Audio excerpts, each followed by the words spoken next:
కాంగ్రెస్ వ్యవహారము దుడ్డేను పాలు తాగమని చెప్తూ బర్రెతో తన్నించినట్టుగా ఉంది.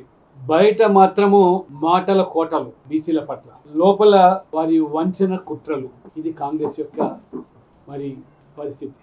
మొన్నటి వరకేమో అసెంబ్లీలో చట్టం చేశాము, ఆ చట్టాన్ని గవర్నర్ ద్వారా ఆమోదింపజేసుకొని 42% అమలు కోసము ఉన్న అవరోధము షెడ్యూల్ 9 లో పొందుపరిస్తే గానీ అది గతంలో సుప్రీంకోర్టు యొక్క తీర్పు ఏదైతుందో 50% మించి అన్ని రిజర్వేషన్లు మించకుండా ఉండేదానికి ఉన్నటువంటి నిర్ణయానికి లోబడి ఉండాలంటే షెడ్యూల్ 9 లో పొందుపరచాలి.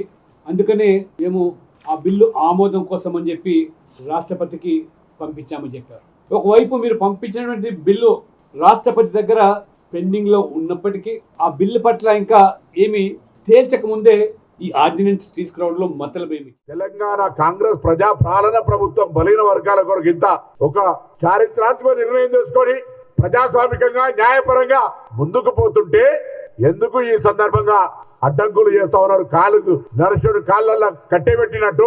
అరే వీలైతే చేతనైతే ఒక న్యాయపరమైన సామాజిక పరమైన రాజకీయపరమైన సలహా చెప్పండి. దీన్ని ఏ విధంగా అధిగమిస్తాం? నేను ఆరో చెప్పిన, ఒకవేళ ఎవరైనా రాజకీయ పార్టీ, అది టీఆర్ఎస్ బీజేపీ, ఈ రిజర్వేషన్ల ప్రక్రియలో ఎక్కడైనా అడ్డం పడితే, ఆనాడు తెలంగాణ ఉద్యమంలో ఒక్కొక్కరికి ఎటువంటి పరిస్థితి జరిగిందో ఇవాళ తెలంగాణలో ఉన్నటువంటి బలహీన వర్గాలంతా ఒక వేదిక మీదకి వచ్చి ఐక్యంగా ఇచ్చి ఈ ప్రభుత్వం ఇచ్చిన రిజర్వేషన్ ఒక గిఫ్ట్ ను, ఆ అవకాశాన్ని ఎటువంటి పరిస్థితుల్లో జారిపోకుండా కాపాడుకునే బాధ్యత తెలంగాణ రాష్ట్ర బీసీ నాయకులది, బీసీ మేధావులది, బీసీలకు సంబంధించినటువంటి అన్ని రాజకీయ పార్టీల్లో ఉన్నటువంటి వ్యక్తులది. ఇంతకంటే ఏం చేయమంటారు అడుగుతానా?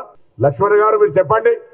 మేము రావడానికి సిద్ధంగా ఉన్నాం. ఢిల్లీకి వచ్చి ప్రభుత్వం పంపిన ప్రతిపాదన గవర్నర్ గారి దగ్గర, రాష్ట్రపతి దగ్గరది, దాన్ని ఆమోదింపజేయండి. లేదా ఇక్కడ మేము చేసినటువంటి పద్ధతి న్యాయపరమైన పద్ధతి. ఎవరో మాట్లాడుతూ ఆర్డినెన్స్ దేని కొరకు తీస్తున్నాం? ఆర్డినెన్స్ దేని కొరకు ఇవ్వాలి? మీరు ఒకవేళ అంటే గవర్నర్ గారిని కూడా ఇన్ఫ్లుయెన్స్ చేసే విధంగా ఆమోదిస్తారా అని అనుమానపడే విధంగా మాట్లాడుతుంటే ఏమర్థం చేసుకోవాలి తెలంగాణ ప్రజలు?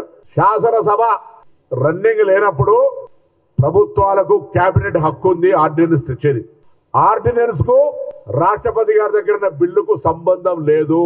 దయచేసి తెలంగాణ ప్రజలు, మీడియా ప్రజలు కూడా దయచేసి కావలసుకొని దాన్ని రాజకీయం చేసి డిఫరెంట్ మోడ్ ఆఫ్ డిస్కషన్ చేయడానికి ప్రయత్నం చేస్తున్నటువంటి బీజేపీ, ముందు నుంచి బీజేపీ మనస్తత్వమే Mandal counter Kamandal, backward class chief minister announcement, BJP అధ్యక్షుడు ఇంకొక పార్టీ, ఇంకొక వ్యక్తి.